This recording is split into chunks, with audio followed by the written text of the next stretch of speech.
I actually found This is Three Beards Media. Real talk, no filters, no scripts. From sports to culture, we say what others won't. Turn it up, lock in, because it all starts right now. Live from the AKC Andrew Downs Studios and powered by Revelton Distilling Company. If you want to know where the storm rolls next, you gotta read the clouds over old Midwest. Every yard, every basket, every mat that's worn. You learn to see the future by tracking the storm. We're tracking the storm, watching it form. From Jack Trice's courage to the heroes yet born. Hilton lights shining like lightning in the night. Jack Trice way, glowing in the stadium lights. From the sweat in the barn to the roar in the stands. Every Cyclone story's written in the land. Yeah, the path gets clearer with each legend swarm. We're keeping eyes on tomorrow by tracking the storm. Dwayne Crutchfield, pounding turf like rain. Big 8 Saturdays, driving through the pain. 2 years, rushing past 1,000 on the ground. Made the whole conference feel that thunder sound. Then Troy Davis hit the hole like a flash. Back to back, 2,000 turn records into ash. Heisman nights, but win or lose that day. The cyclone in his chest never blew away. Seneca rolled out, crowd holding its breath. The run cut like lightning through Texas Red West 112. Kent, we're back again. They keep bringing us back, so that's kind of fun, huh? Yes, Rogs, it's good to see you again, buddy. Yeah, buddy. We got a good one tonight too. Another good one. I think this is our first female athlete? Yeah, it is. First female. Yeah, overdue. Yeah, no kidding. Near and dear to my heart from my hometown. Known her family my whole life. So it's kind of fun for me in a special way that way. Plus, we get to talk a little bit about Coach Thomas and then, of course, Iowa State and what she's doing today. And two-time All-Big 12 player, for one of 3 players at Iowa State women's basketball history with 1,000 points and over 1,000 rebounds. Let's bring on Chelsea Poppens. Hey, I'm gonna say you should definitely have way more women athletes on here. No doubt. Yeah, you're right, Chelsea. See, you're right. We need to do that. You know, we're relatively new, but yes, and we've been talking about that, and we feel you're the perfect guest for this. Not just because you're from Parkersburg, like Keith, but I think it's just because of that. But that's okay. Yeah, well, persevered through that. She persevered through that, Keith. Yeah, so well, I appreciate you guys having me. Yeah, man. So we're all. I'm in Indianapolis. Kent, you're down in Southeast Iowa. Where are you at now, Chelsea? I'm in Des Moines. You are in Des Moines. Okay. Yep.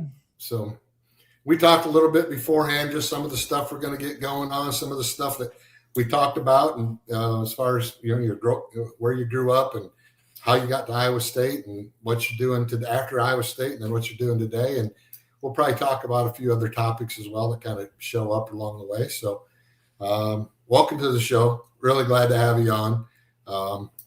We'll kind of get started. Tell us a little bit about you, Chelsea. Where'd you grow up? Where did it start? How to get to Iowa State? Give us a 5-minute, 6-minute bio. A quick elevator summary. Sure. Yeah, I grew up in AP. My dad's a farmer. Mom was a teacher, and dad's still a farmer. Mom's semi-retired.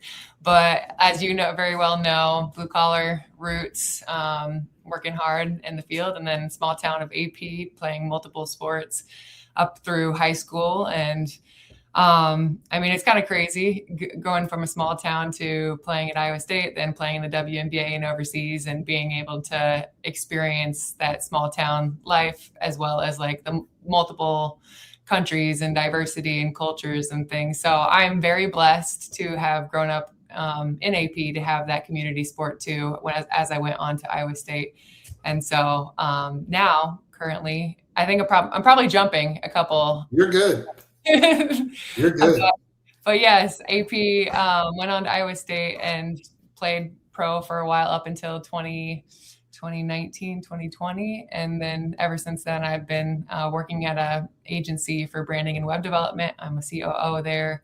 And then I do multiple various things on the side. I definitely stay busy, and I've been a new mom. I have a 5-month-old now. So yeah, it's awesome. So definitely it's a wild season of life. Yeah, right. You get back home much? Yeah, I mean, I go back. Obviously, the grandparents want to see Tyson, and I have Sure. a lot of nieces and nephews that I have to make it back for birthdays and watch some of their basketball games. Sure. Yeah, That's awesome. Chelsea, I'm going to back you up a little bit and let's talk about your high school career growing up. So you grew up on a farm. Obviously, you said, your father's farm, your mother's a teacher. And that seems like it's a lot of people in Iowa grew up in that scenario. And so what sports did you participate in? How was life on the farm? Did you have a hoop on the barn? All those kind of things? Because it's not a stereotype. It's a reality. It really does happen. So can you just back us up a little bit? Tell us about your high school career. yeah. Growing up on a farm, it teaches you a lot of grit. It teaches you hard work. It teaches you a lot of things that people take for granted. And at the time I thought I didn't want to go like muck the stalls or work the hog confinement or any of that.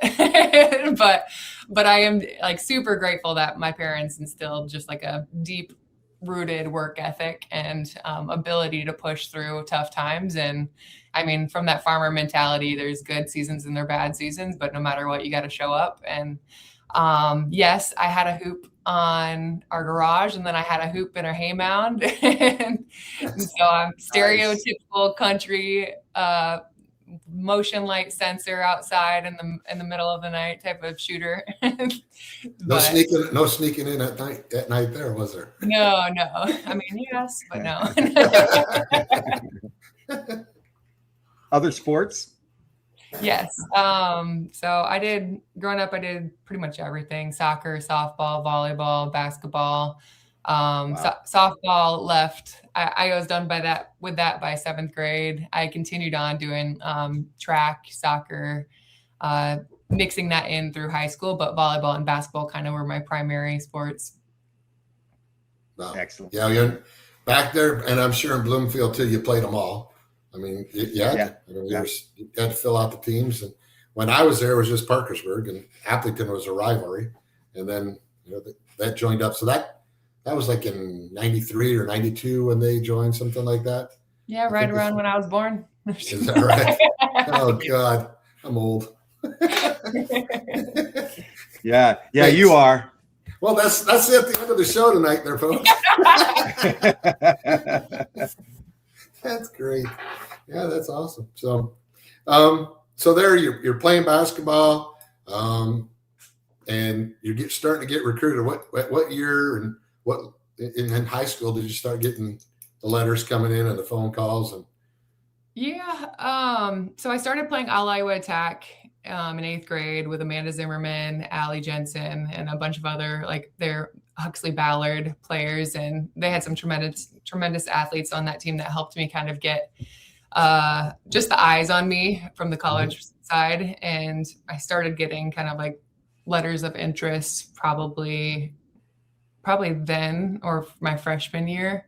Amanda Zimmerman, if you remember, she verbaled to Iowa State. And so she was a hot prospect for a lot of colleges, which thankfully, I kind of reaped the benefits of as well. But yeah, to be completely frank, when I was growing up, women's sports wasn't really on media as much on TV as much as I wish it was to what it is now. And I'm I didn't know who was good either. Besides UConn, Tennessee.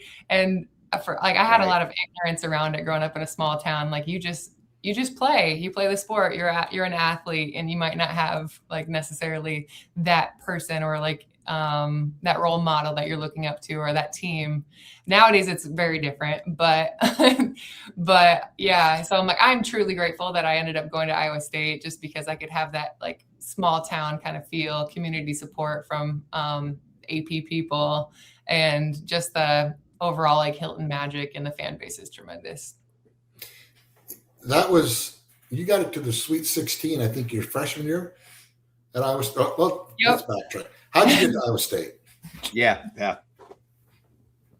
Sorry, what? How did you get to Iowa State? I know there's people recruiting you and stuff. How'd you go from? Yeah. AP So All Iowa Attack located in Ames, that was definitely a piece of it. And then with just kind of having that Iowa State ties and Amanda going there was also having a fellow that going on to the team. And the proximity to AP was also a factor. Just to be able to have my parents there all the time, to be able to have that community backing me was a huge piece. And my brother went there. He went there for ag. There wasn't really any rah Cyclone behind it until I got there.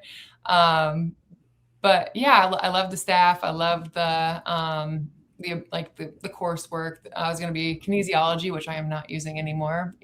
One of those bachelor degrees that you don't use. But and they got a new facility, so we were especially catered to and treated well that first year when I got there. Did you have was it a tough choice? Did you have a lot of other schools recruiting you? Did it come down to the wire? What was your recruiting experience like? Oh, well, that goes back to a little bit. I went to Iowa, I checked them out, Iowa State, and I visited Wisconsin. I think that was it as far as places that I actually visited. To be completely frank, I was a little ignorant of where to go, what college like basketball teams were like, who was good, who wasn't. And honestly, I was just happy to get a D1 offer and scholarship.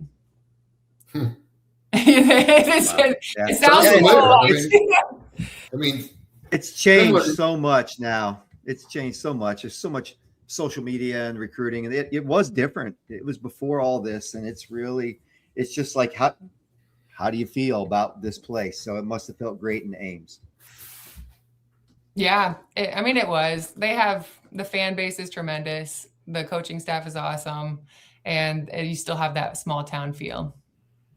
Do you guys have weekends where you get back, like the women's basketball weekend? I know there's the guys basketball weekend and stuff. How many? Yeah, there's an alumni weekend that happens like February or March where some people will make it back. Not everybody does, but still nice to see everybody and see what they're doing now, where they're at with their family relationship, careers. Sure. Did you? And I'm sure you stay in contact with several of your teammates and maybe some of the other players younger and older than you.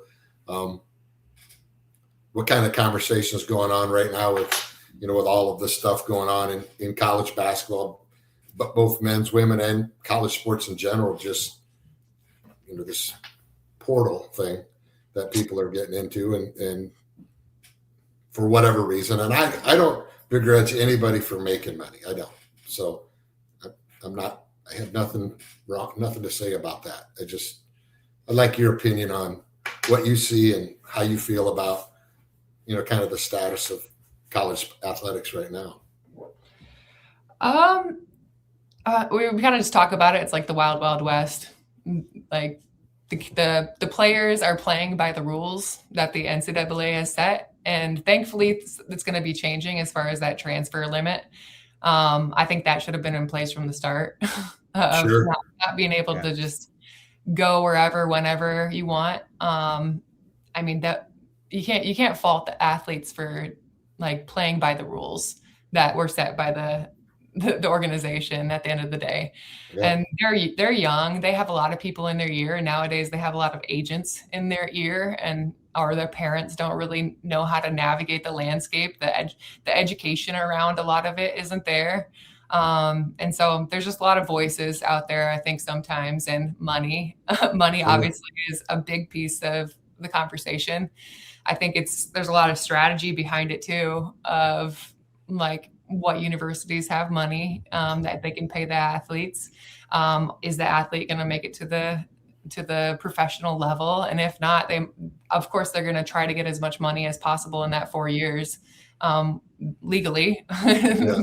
And so you can't, like you said, you can't completely fault the athlete for chasing the money. It's not the same day and age that we experienced, where you're just thankful to be playing D1 and getting a full ride scholarship. And you're just thankful to be able to play at that level and to experience Hilton magic and from a gratitude standpoint. But also at the same time, if it's not better than when I left it, then we're doing it wrong. So I think there was that area where everything just exploded and there was no rules. There was nobody corralling or telling the universities or the athletes how they should be managing this, and it got out of hand. And it's finally trying to, you're kind of like putting the cat back in the box. Is that the phrase? Toothpaste back in the tube, Yeah, whatever. toothpaste back in the tube, whatever. Exactly. So yeah, I mean, it's disheartening to see sometimes because we grew up in the era where we were loyal to a fault to Iowa State and playing there, and the people who transferred became our kind of like arch enemies in a way. Yeah, right. The next time we played them. And so nowadays, like you talk about alumni weekend, like what does alumni weekend look like when people play at a university for a year and they bounce to another university for the next couple of years? Who counts as an alumni? I mean, that it's just it's a whole thing.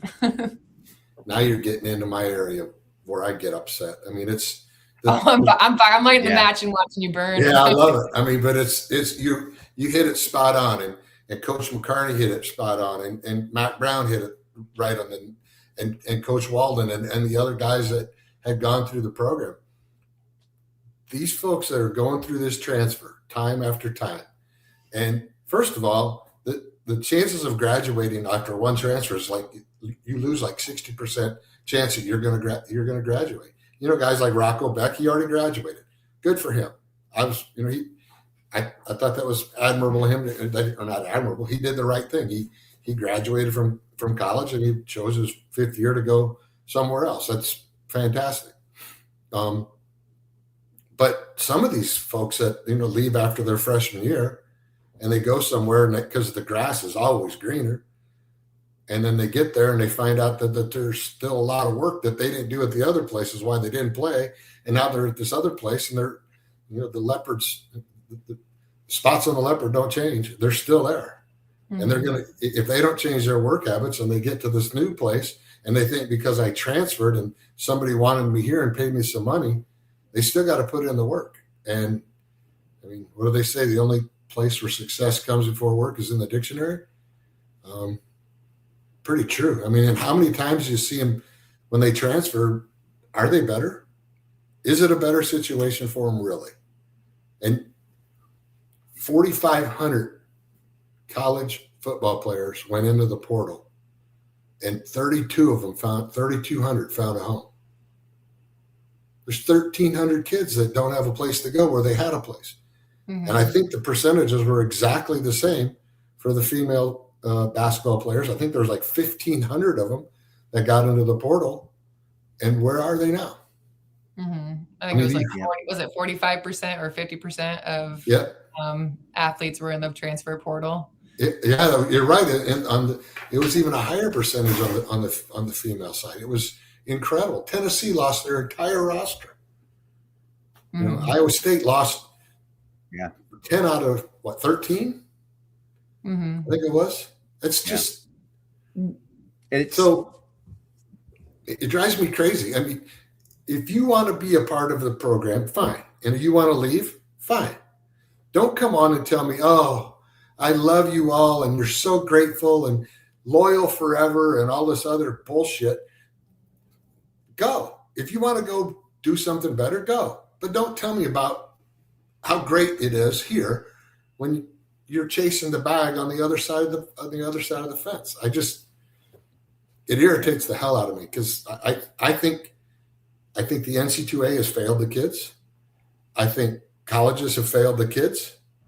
I think in some respects, just the way kids are raised today they're being failed because they're not out mucking the stalls. They're not out slopping the hogs. They're not out doing the necessary work that you learn and build your character and your integrity and your will to not give up. It drives me crazy to see it. And I know, all three of us are from that same ilk of, if it's a challenge, then you fight through it. You don't just go run for the money. So. Right. Anyway, I started. Chelsea, we didn't have money back in the day. Yeah, right. Right. So, Chelsea, let me put that on you a little bit. You're a leader, and we'll get to your career. You're in a leadership position in the company you work with, and you look at Iowa State I think across the board at Iowa State University, we have great coaches. We do. We have great coaches that come, but as a whole, we're not the top dog in terms of the money. We're not. And it's so frustrating to have great quality coaches, because Coach Finley, year in, year out, has done he's done a tremendous job, obviously.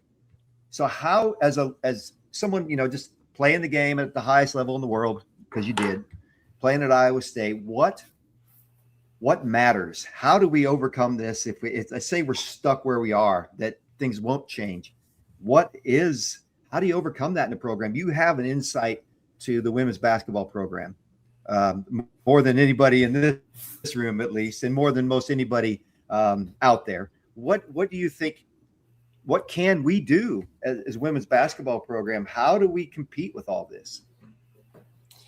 Yeah, you make some great points. We don't have that oil money as some colleges do. We don't have that kind of those type of donors funding the kind of NIL space and these athletes.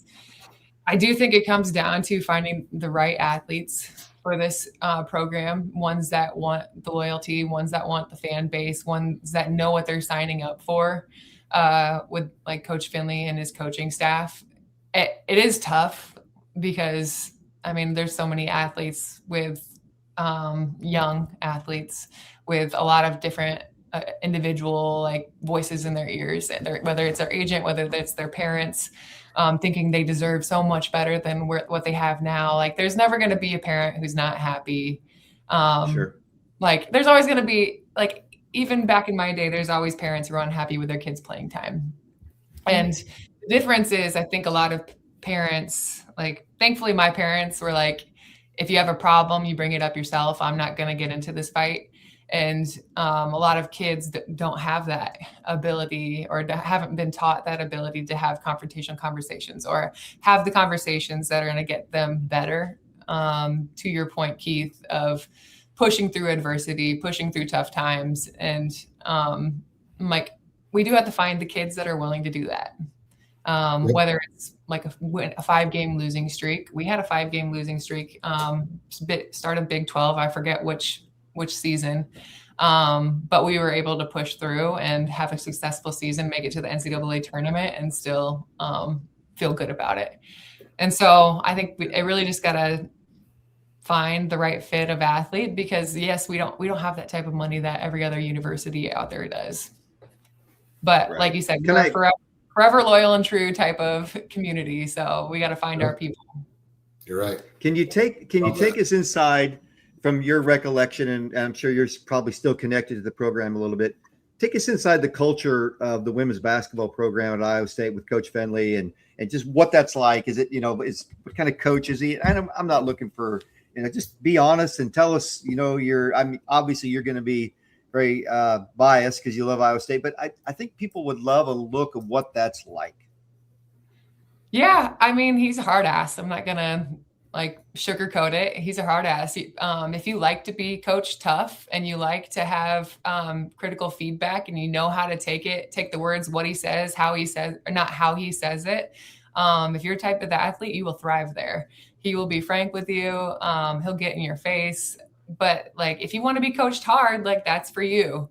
It's not for everybody. It's not for every athlete. And so not every athlete, when they step into Iowa State, realizes that. They're yeah, I love tough coaching, but when tough coaching is in their face, they don't like it.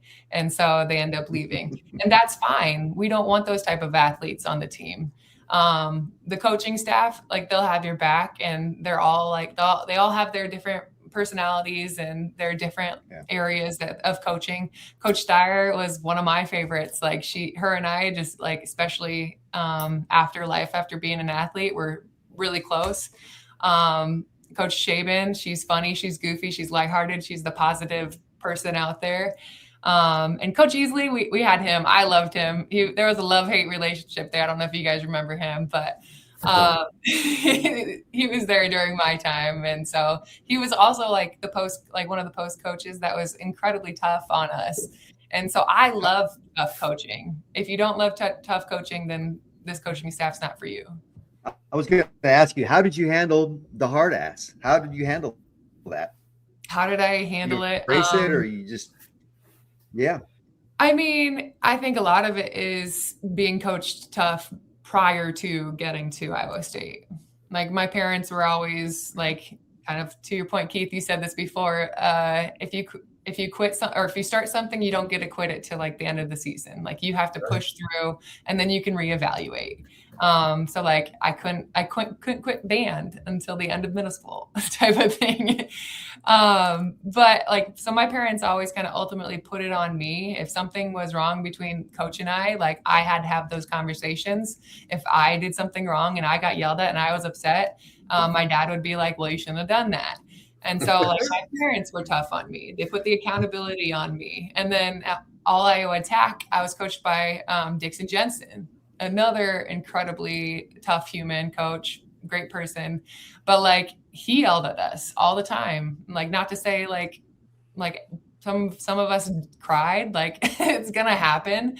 But like the way you take those type of scenarios and you work them to your advantage, that's going to lead to your success down the road, not just at the collegiate level, not just at the high school level, but in your success long term, because there's going to be people that you don't like as an adult in whatever career you end up being in. You're still going to have to learn how to get along with them. You're still going to have to take critical feedback from like higher ups and leadership, and you're still going to have to be able to use it to your success, like not just where you're at, but as a whole person, a holistic person. And I am incredibly thankful that Coach Finley always kind of talked about like, you're here for 4 years, but you got to deal with you for the rest of your life. Yeah. And so who you become during this 4 years matters.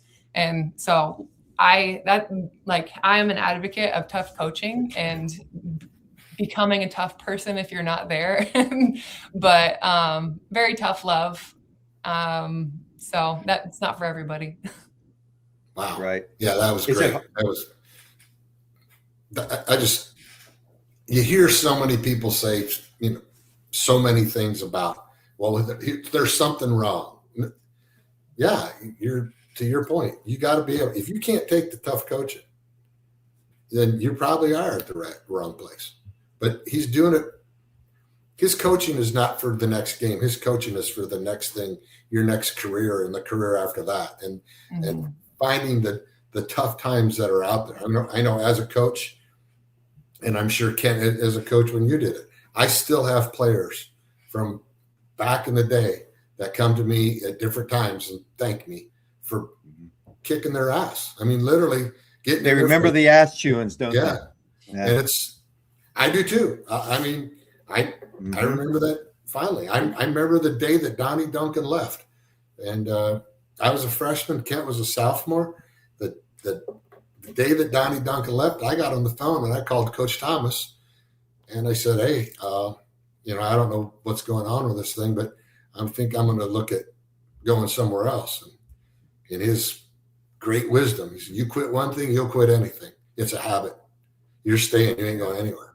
And it's the truth. And if I hadn't done that, I mean, the friendships and the life lessons that I learned along the way through all of the stuff that we went through during college and everything beforehand and after would have never happened.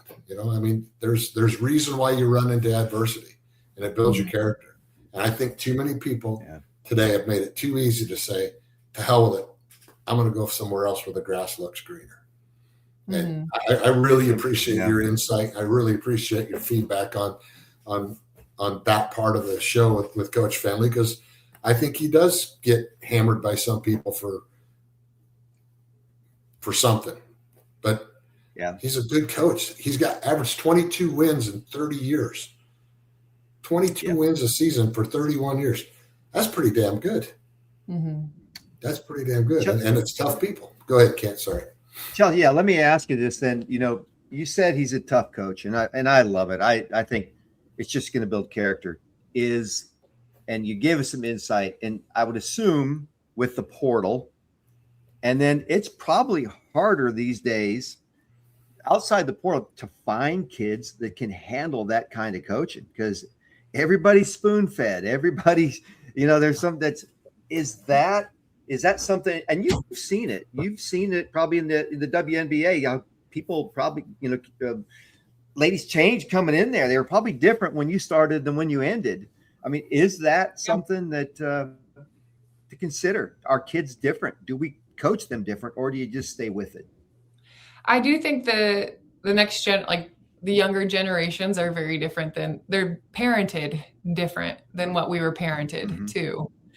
There's social media. There's a lot of different variables to like kids growing up, like COVID and other things. And so I really do think a lot of kids aren't parented the same that we are.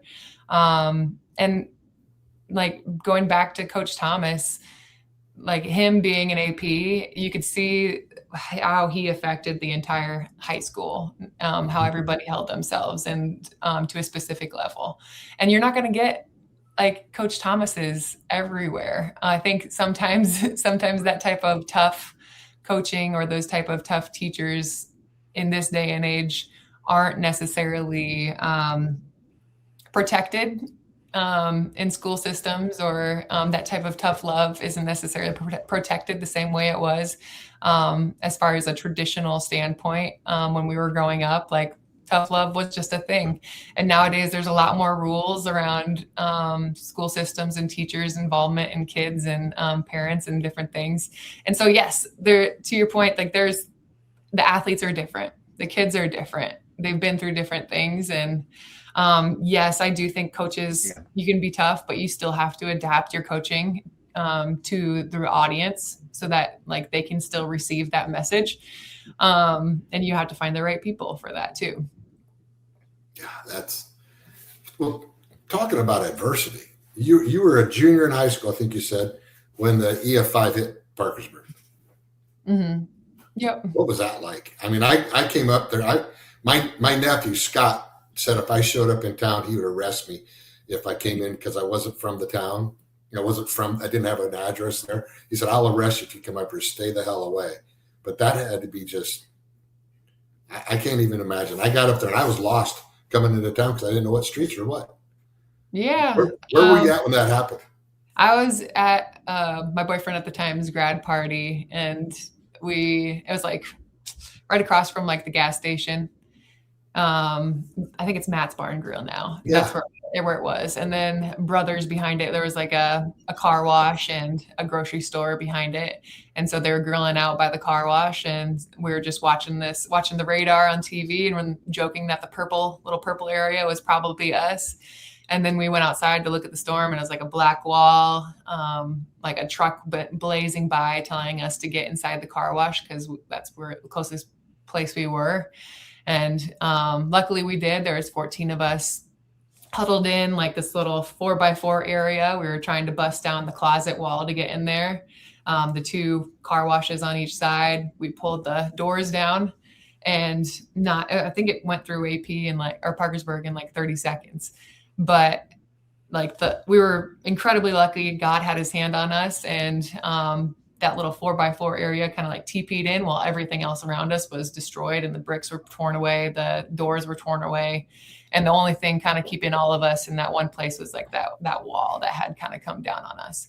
And the closet that we were trying to break in was completely gone. And then as well as like the rest of like our surrounding area of like the gas station and surrounding houses. So yeah, it was a whole thing. Was that Simon? Was it Janae Simon? Yep. John Simon. Yeah. Okay. Yeah. I remember seeing a video.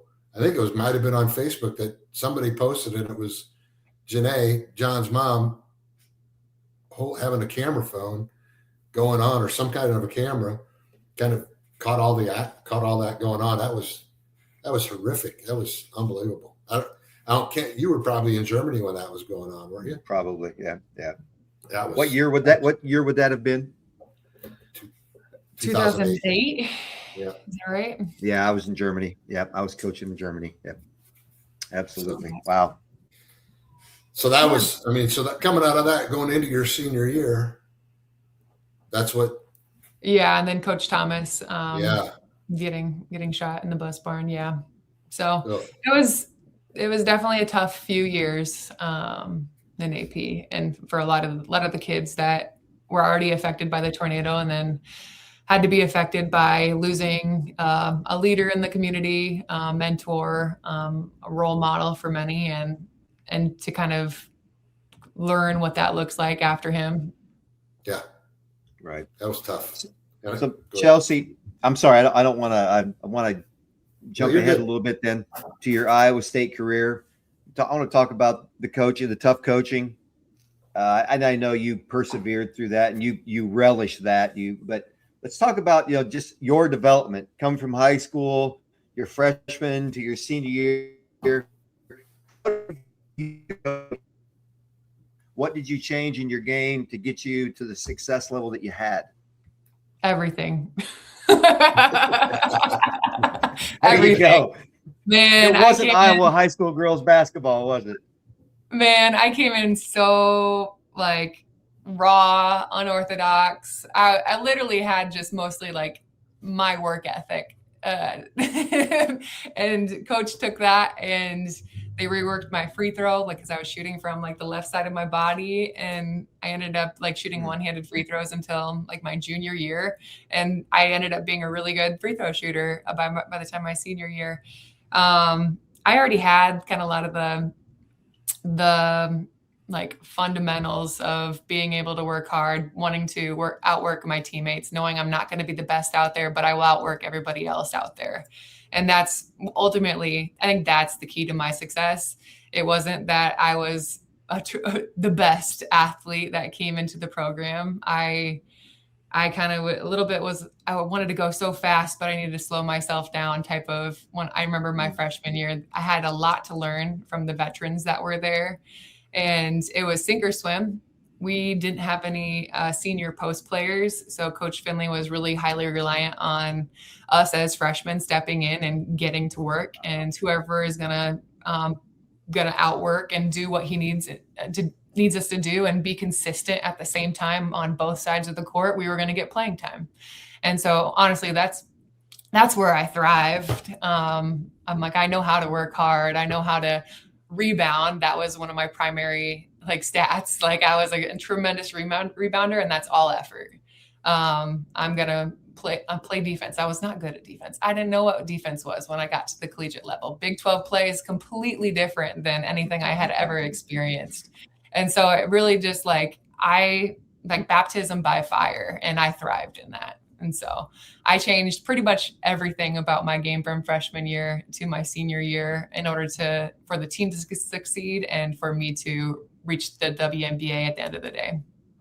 Did you have to rotate positions? Were you a multifaceted position player, or did you? I was a 4 or 5, but my bread and butter was post work down low. We had Anna Prinz, 6'7" post player. She wanted to shoot the 3. Coach Finley had enough people who wanted to shoot the 3, and so he was like, "Your bread and butter is down low. Like you play the 4 and 5, but yeah." Well, according to our latest transfer, we don't have any 3-point shooters at Iowa State. Never mind. Yeah. You just go with it, Keith. Go with it. It just goes back. I mean, like I said earlier, if it's culture, it's probably not your culture. It's just go do your thing. You got to grow, go do whatever. Just don't tell me about it. We don't care. You're gone. You're not an Iowa State person anymore. Good luck. You had good 3 years. See you later. But anyway, sorry, I digress. Now we got a clean slate. We got a lot of people who are excited to be on the team, and that's exactly what we need and as we move forward. 100%. Love that. Right. Yeah, you got to get the people that want to be there for the right reasons. Do you still have contact with Coach Finley, and are you involved in the program? Do you know what's going on in recruiting? Not that we're asking you to tell us, but if you have information, I don't have a whole lot of tea. I'm sad to see Coach Steyer leaving, retiring, but I know she's been thinking about that for some time. I think she has some family things too that she wanted to lean into. And so I'm really happy for her to be able to get that. It's going to definitely going to make it's weird that we have a change in staff moving into this next season, but I don't know much about recruiting. I don't get the tea on that. I don't even know if it is recruiting anymore. I don't know if there are home visits or anything. Do people talk about academics anymore or anything, or is it just get the checkbook out? I mean, is that what it is? I think the conversation has definitely changed, especially when you get athletes who have an agent involved. And a lot of it is about like, how much money do you have for this athlete? Whereas it's not the same conversation that we had when we were visiting campus as a freshman or as a high schooler. Mm-hmm. And so unfortunate. Did you happen to see the recruit or the guy that was maybe the 6th or 7th guy in the draft, the NFL draft this past Thursday night? And there was an interview with him where he had a 0.4 grade point average coming out of high school, and he graduated from Ohio State with a 3.7. Now, how in the hell did he get into school with a 0.4 grade point average? To your point, Ken, when's the last time you've heard of an academic casualty in athletics? You don't hear about it. It was pretty regular. I mean, there was people that couldn't go to bowl games because their grade point average wasn't where it needed to be. Now they don't go to bowl games because they don't want to get hurt or whatever. They're going to opt out. That's a good point. I can't imagine telling the rest of my teammates, I'm good.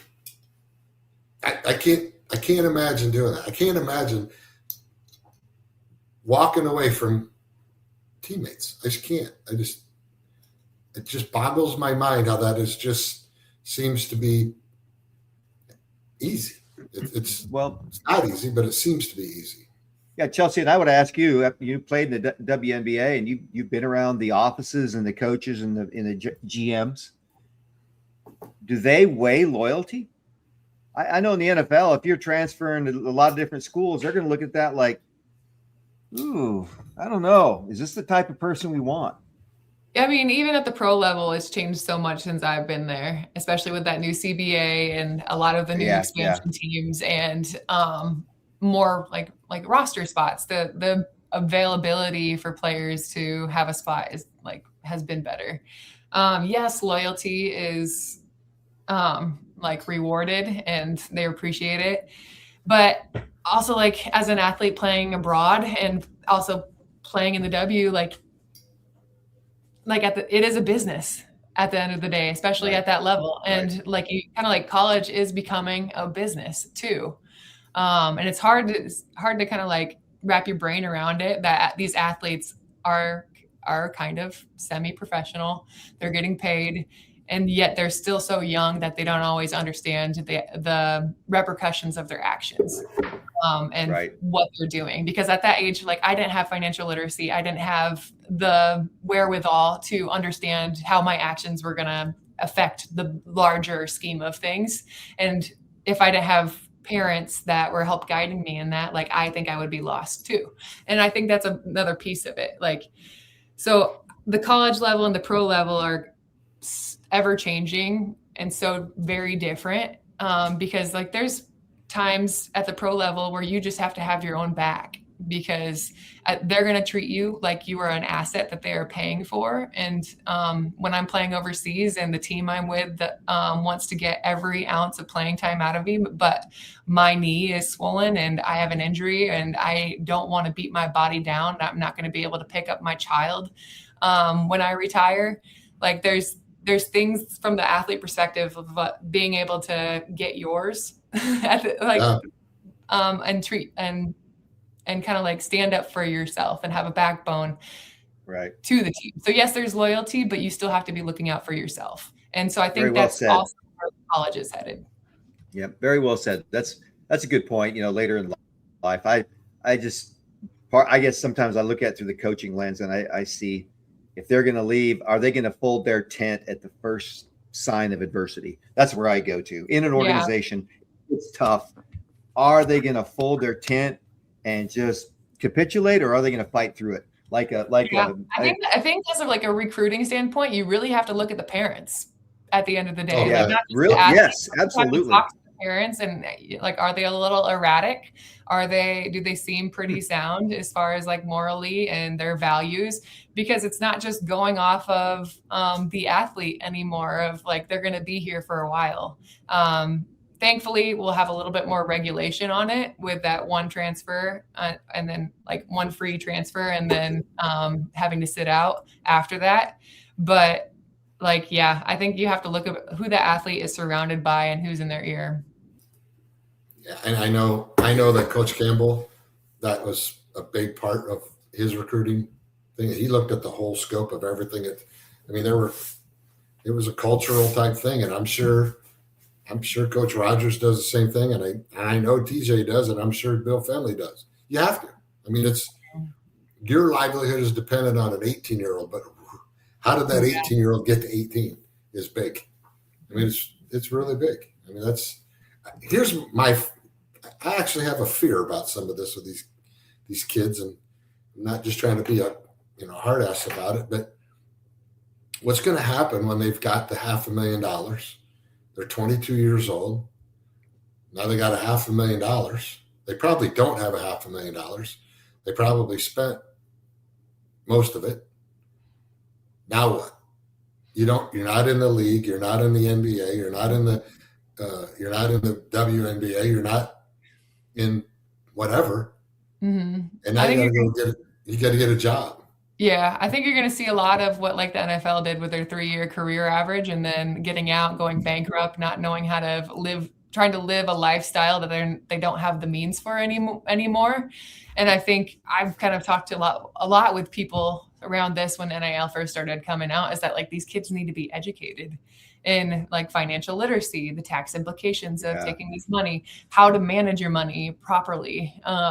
And like how it affects like your parents.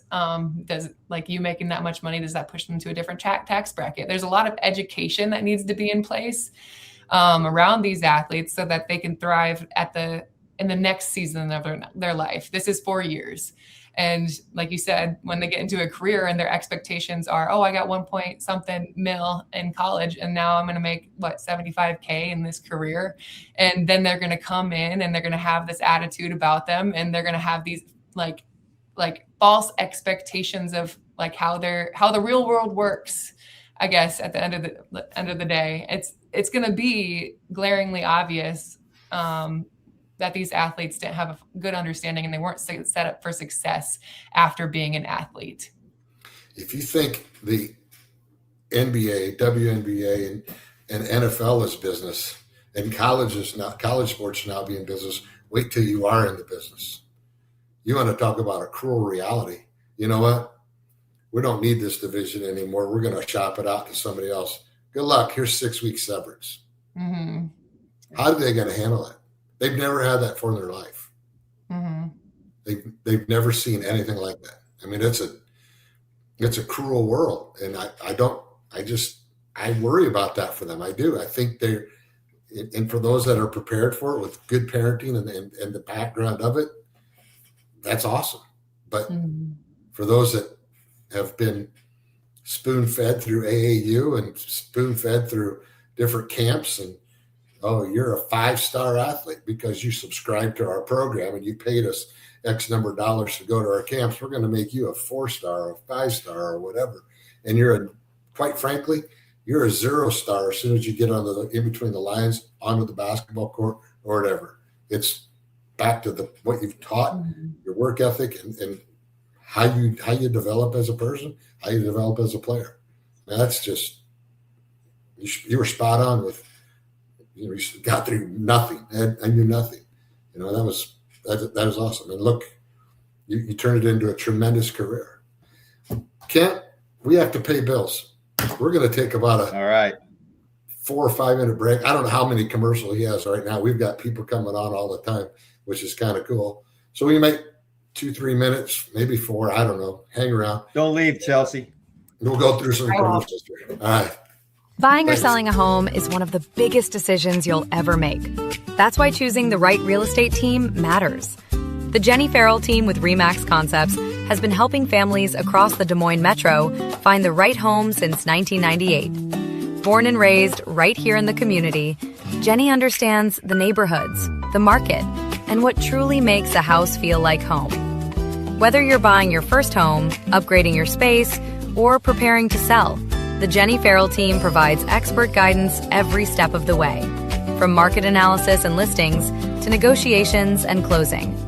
Their consultative approach means you'll feel confident, informed, and supported throughout the entire process. Jenny Farrell Team, RE/MAX Concepts. Call or text 515-779-7500. Visit jenniferfarrell.remax.com. Experience you can trust. Results you can move into.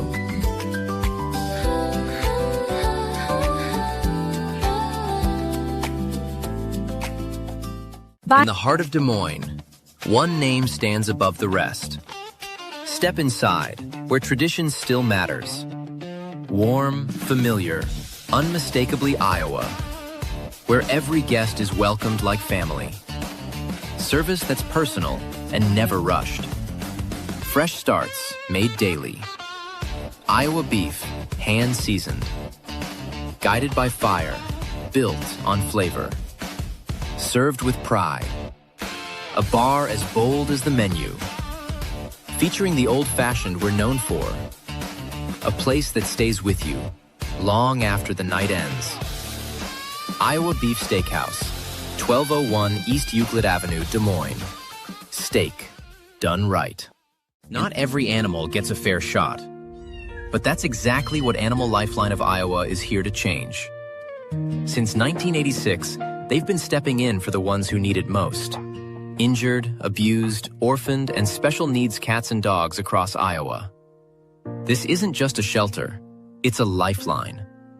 As Central Iowa's only no-kill shelter dedicated to special needs animals, they provide life-saving care, rehabilitation, and the opportunity for every animal to find a forever home, no matter how long it takes. But here's the deal. They can only save as many lives as the community supports. So get involved. Donate online. Hit up the Animal Lifeline thrift store, where every purchase fuels their mission. Or, better yet, find your next best friend and adopt. Because every tail wag, every purr, starts with someone like you. Animal Lifeline of Iowa, where we provide much-needed TLC and a safe space until they find their home. Freight brokers and shippers, are you tired of drowning in emails, spreadsheets, and endless manual work? Introducing USFX, your AI-powered private freight command center. Simply email your PDF rate confirmation or bill of lading to intake@us-fx.com. In seconds, our AI captures every detail, sets up your shipment, verifies carriers, and launches a live digital workflow. No IT setup, no delays. Build your private carrier network instantly, send bids only to your trusted partners, and watch real-time tracking handle everything from pickup to delivery. Cut the friction, boost your margins, scale with ease. USFX, the smarter way to move freight. Visit us-fex.com today and get your free demo. Start transforming your operation. Let's be honest, pizza is something almost every family enjoys. You're already grabbing one at the store, so why not choose the best tasting pizza that also supports a cause we all care about? That was the challenge behind We Will Pizza. Create the ultimate frozen pizza for Cyclone fans. Big flavor, bold toppings, and options for everyone, including gluten-free choices that don't sacrifice taste. And if you haven't tried it yet, the real MVP? The breakfast pizza. Perfect for early kickoffs, tailgates, or watch parties when Hilton Magic or Jack Trice Energy is calling. Every bite helps benefit Iowa State student athletes, so your game day spread does more than just taste amazing. It gives back. We Will Pizza. Made for Cyclone fans, built for tailgates, and ready whenever you are. We will, you will, Cyclones will.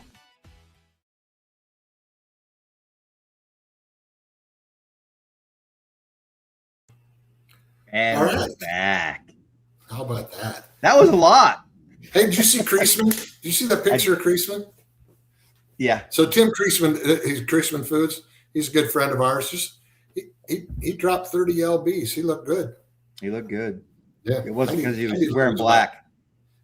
He's wearing black. He's a good dude.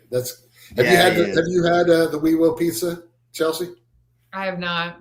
Oh, it's good. It's really good. Yeah. I'll put it on my list. It's really good. Find it at your local Hy-Vee. So, and Fairway. Chelsea, I want to ask you. Yeah. Yeah. Sorry. I'm sorry. I didn't want to cut into that because it is great pizza and available a lot of places. So, I want to ask you about your career. A couple highlights. I go to high school, a career highlight in high school, something that you really remember. A couple from Iowa State that you really, cherish, and then your WNBA career. High school. And you can pick more than one. It's okay. Highlight. I really enjoyed volleyball, and during my high school career, we made it to state a lot of times, and we're more successful in our volleyball team than our basketball team at that time. And, but I that was my second love. I loved competing. I loved kind of being able to get up, use my vertical, my other side of my athleticism, and in that realm, a different team sport, and the raw nature of volleyball. So that was one of my highlights. Nice. College. Honestly, Sweet 16, losing to UConn was a highlight still. Just being able to play against Tina Charles, Maya Moore, some of those great athletes, and just honestly honored to play against them. Even if it was a tough game, and being an underdog is always tough. But I think Allison Lacey, Kelsey Bolte, like my Iowa State teammates at the time, were also tremendous, and truly grateful for that. That was a highlight. Do you want one more for college, or you want me to just go to pro? Whatever it's your time. It's okay.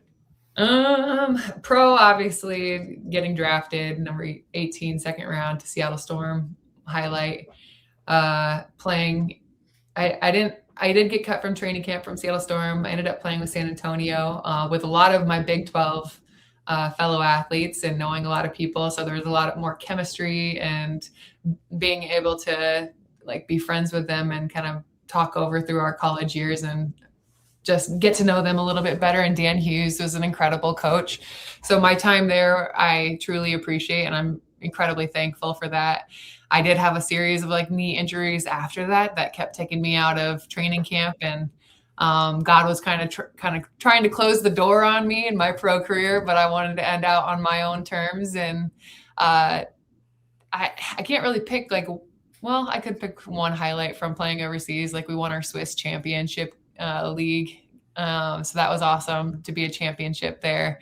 But overall, just being able to experience, coming from a small town, being able to experience 7 different countries in Poland, Switzerland, Sweden, Australia, Puerto Rico, Lebanon, all different cultures, all different languages. And just to be able to have that experience, whether it was good or bad, there's plenty of both mixed in there. Not everybody gets that. And so I can say that. How long were you in Switzerland? 9 months. You speak the language at all? There's 3 different languages in Switzerland. Yeah, there's French, German, and Italian. Yep. So, je habite in Suisse pour 9 mois. I'm a little bit raw. I know a little bit conversational. Yeah. Nice. Keith's out. Keith's just sitting there dumbfounded. And he's I got nothing. I thought we were having a glitch on our sound or something. I could understand the German part. I was there 15 years, and I'm somewhat fluent in German. So I bet the Italian and the French. No. Sprichst du Deutsch? Ich kann auch Deutsch, ja, jawohl. Yeah. Okay, Shrugs. I am German. That counts. That's his best. That counts. Hello, Keith. It's in there somewhere. Somewhere down that line. I have a hard enough time with the English language, much less German. Shit, it's bad enough. So, some really cool things there we talked about. I mean, in the past, the times at Iowa State, the different parts of your career, how it led you into the NBA or WNBA, and then also into the professional league in Europe and abroad. And now today, what do you got going on? I'm sure you're busy, and I'm sure besides being a new mother, you've got plenty of other things that are on your docket. What kind of stuff you got going? Honestly, this last year, like I kind of speak of myself as a Swiss Army knife. I have a range of skills, a range of life experience, and I'm a new mother, like you said. I have a 5-month-old, so this is a new season of my life that I'm really enjoying, the good and the bad. I'm a COO at a branding agency, also web development there, and kind of balancing the sports side of who I am with like my CKP athletics and the nonprofit side. So this last year I did some Pass It Forward clinics to like mix basketball, blend it with those life skills of financial literacy, mental health, nutrition, those things that are going to create a well-rounded athlete, no matter how long they play their sport, so that they can ultimately be successful in all kinds of arenas. And so that was kind of like my side thing while I was on maternity leave. Had so much time. And so like doing that kind of fills my heart. And the nonprofit side, being able to help athletes have access to teams and be able to afford that type of thing, or just even have the experience of playing basketball at some of our clinics that we'll put on. I'll try to put on some camps with Ariana Jackson and Macy Comito and Ashley Jones. She's coaching in Ankeny, so I think we're going to do some of that this summer. So really,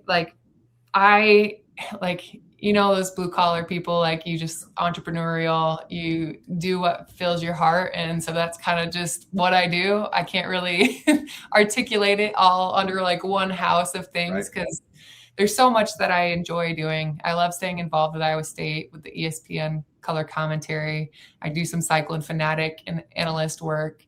And then I have the ability to invest in pro sports from the volleyball side of things. Of love San Francisco, their expansion team, and be on an incredible ownership team of like Abby Wambach and other incredible Olympians and athletes and badass women that are a part of it. And so just elevating young kids, young girls, women in sport, and like helping it be better than what it was when I was there is like currently filling my cup. So I don't know where life will take me and how things will take shape this year, how motherhood will help me balance that. But I'll continue to kind of dabble in all the things. That's fantastic. I know the parent side of things will humble you. That's for damn sure. Oh yeah. We had RSV this last week, and that was really rough to go through. So it's wild. So Chelsea, if a young athlete wants to get involved in some of your camps, how do they find information on your camps, things like that? I'd say following us on social. We have a website that will update when we have more information, but a lot of times I'll just post on social of the things that we're doing around town or the things that I'm involved with. And so yeah, that's kind of the main primary area. We'd be happy to share that information to me or Chris or Ken. Yeah. We'll get that information out on our site as well, with Tracking the Storm and the other media outlets with Three Beards Media. We'll be glad to do some things, get that out there on social media as well. We want to make sure we promote the things for what our guests are doing, and want to make sure that we're actively participating in what we can and where we can. We really appreciate people coming on, taking an hour and a half out of their day to sit down and talk to two old guys about stuff. And I think not only are you the first female that's come on, I think you're the youngest one as well. So we're really getting into new territory here. How old has everyone else been? I'm 35. Yeah, they're fossils. They're all fossils. I mean, I host a show that says Old Man Strength. So yeah, Chris has a show called Old Man Strength. So that's actually I should tell you. You could probably get Ashley Jones on, or maybe some other. Why don't you put a good word in for if you want to shoot me an email or whatever about some people you'd refer to this or whatever, you want to reach out to them, that'd be great. We're always looking for new and creative ways to get guests on, because the Cyclone family is huge, and it stretches not only from ocean to ocean, but it goes all the way around the globe. And I always reflect back to a few years ago with the NCAA tournament just getting off. I was walking through LAX, and Iowa State was on. I was looking for a sports bar, looking for a bar or anything just to watch some of the games, because I had about an hour to kill. And I walked into the bar, and Iowa State's playing a basketball game. I didn't know it, but there's about 25 Iowa State Cyclones sitting in the corner going absolutely batshit crazy.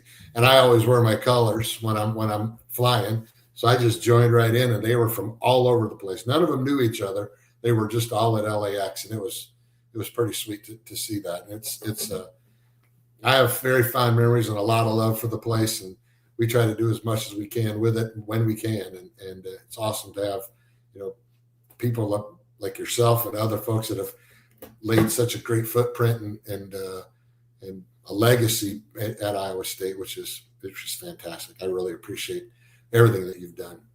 We have gotten to the point of the show that I wasn't going to tell you about, and I'm not going to tell you about, but you got 20 seconds to think about it. And that is, you are now the commissioner of all college sports, and you can change one rule. Ooh. Chelsea Poppens rule. We're going to go to break for like 20 seconds and come back. Don't leave. Don't leave. We'll be right back.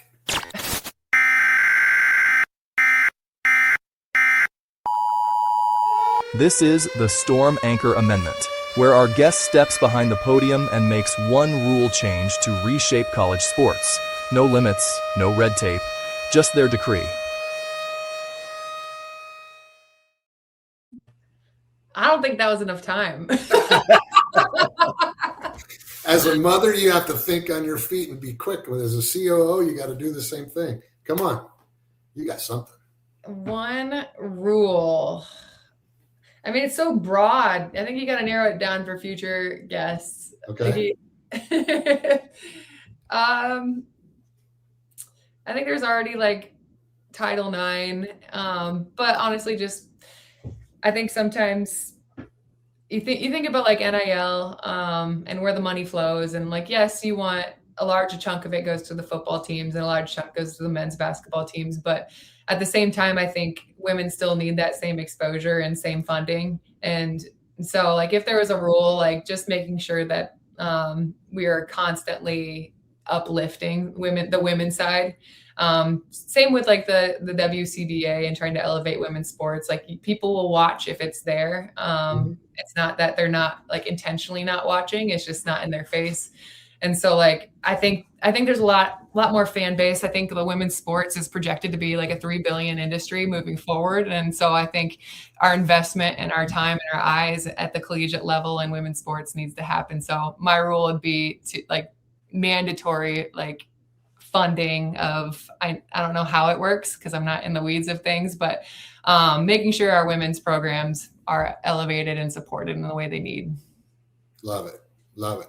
I'm here in Indianapolis. Great. And there's another person from Iowa that's doing pretty good here in Indianapolis in the women's sports, that being Caitlin Clark. And with the NBA, I think every single Fever game is going to be broadcast this year. It's going to be on national television, every single game. And between her and Sophie Cunningham and the other gals they're fun to watch. I mean, it gets up and down the court and they get after it pretty good. And unfortunately, Caitlin was kind of targeted in a variety of different ways by some of the folks. And I don't know if it was jealousy or whatever it was, but what's your take on that? Which part? All the part of with just the impact that Caitlin Clark has had into the WNBA and really in women's sports. I mean, I think she's done a hell of a job, and it pains me to say it with her being a Hawkeye, but I got to give credit where credit's due. I mean, she worked her ass off. Yeah, I mean, I think she's done a tremendous job at a young age with the platform that she's been thrust upon and given. And I think her and her teammates and the elevation of sports is like it. No one ever could have seen where it's gotten to today, and she's been a huge part of it. Yeah. I don't think a lot of athletes would have handled it the same way that she has, with grace and being humble and humility. So like, I think what she's done for the sport is awesome. I think there's a lot of media out there. There's a lot of people out there that just want to create clickbait content or create those type of narratives of controversial conversations out there. And that's not always the case behind the doors, behind in the locker room type of thing. But it's sad to say a lot of the negative comments create more eyes on women's sports. And that's the drama is what kind of oftentimes drives new fans to the sport sometimes. And so, obviously I love her, even if she's a Hawkeye.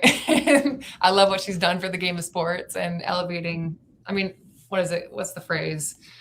Rising tides raises all ships. Yeah, man. So I hope to see it keep continuing, not just at the pro level, but the collegiate level. I mean, I'm going back to Iowa State and the rule change. Like, I was very disheartened to see the gymnastics program get canceled and the season get canceled and thrown away, because during my time, like, they were a good, solid program. Like, there was a lot of great athletes in that program, and to see it become nothing is really sad. That's kind of a piece of like the rule change of why I said what I wanted to say. I love it. I mean, Iowa State's got hit with a lot of sports that were cut along the way, and you know, we have good buddies of ours that were baseball and swimming and gymnastics that were cut, and it's just the funding. Yeah.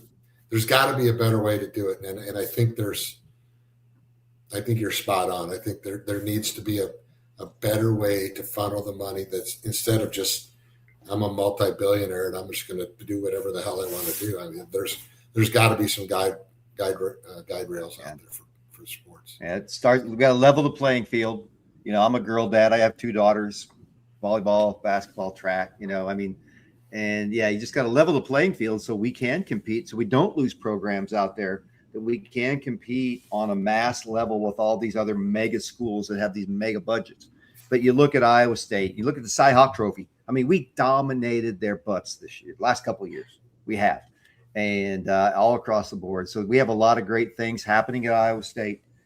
We just need, it's out of whack a little bit. So, but I love your rule. I hope we can enforce it.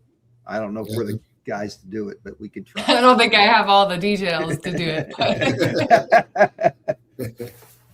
Well, we really appreciate it. I know we're kind of coming to the end of the show, and you know, I really, just for me personally, I really want to thank you for coming on board and kind of jumping on a show with 2 old guys that don't know what the hell or don't know anything about them, but you know, a little bit of where we're from, and you know, Iowa grown and Iowa raised and loyal, but forever to Iowa State. And I usually end it from this loyal son and that loyal son, you know, to your loyal daughter. We're very, very happy that you joined the show. We're very proud of what you've done. You've left a legacy at Iowa State that has elevated the program, and you should be very proud of that. Yeah, well, I appreciate you guys having me on. I mean, I'm always open to having good conversation with people around this, like what sports is and the environment. So, I mean, these are right up the alley of the things I enjoy talking about, and I don't get to talk about them all the time because I'm in a creative space with not a lot of sports people. But right. So this fills my cup, and I appreciate you guys taking the time and inviting me to be on. Thanks a lot. Very interesting. Hopefully we'll see you at a letter winners weekend. Hopefully we'll see you at a letter winners weekend next fall at the All Sports Trophy, All Sports weekend. That'd be great to see you. Yeah. Awesome. Yeah, that sounds good. Thanks, Chelsea. Bye. Bye, Chelsea. Thank you. Well, hell. Yeah, she was awesome. She was awesome. That was fantastic. You know, she's right. We need to do a better job of identifying some of the female athletes that were at Iowa State. And I have a really good idea for one that I know she'll rock it for us, and that would be Lindsay. Lindsay Long needs to be on our show. She would be fantastic for us. So she would. Anyway, Chris. All right, buddy. Take it away, buddy. No problem. Happy to do it, guys. Thank you very much. We'll see you tomorrow, Kent. All right. Yep. We're tracking the storm, watching it form from Crutchfield's grind to Troy's 2K storms. Seneca spinning through the rain and roar, turning third and long to forevermore. From Jackson Will to the Campbell years, we build up hope out of heartbreaking tears. Yeah, the line holds strong and the faith's reborn. We're keeping eyes on tomorrow by tracking the storm. Here comes Johnny O, fist up in the air. Tonight's show theme on that Hilton stare. Took a quiet Coliseum, turned it into a spare. With top 25 giants learned to fear this well. Hilton magic swirling like a cyclone wind. We're nine on the pivot, made the rafters spin. Step back jumper, drive down the lane.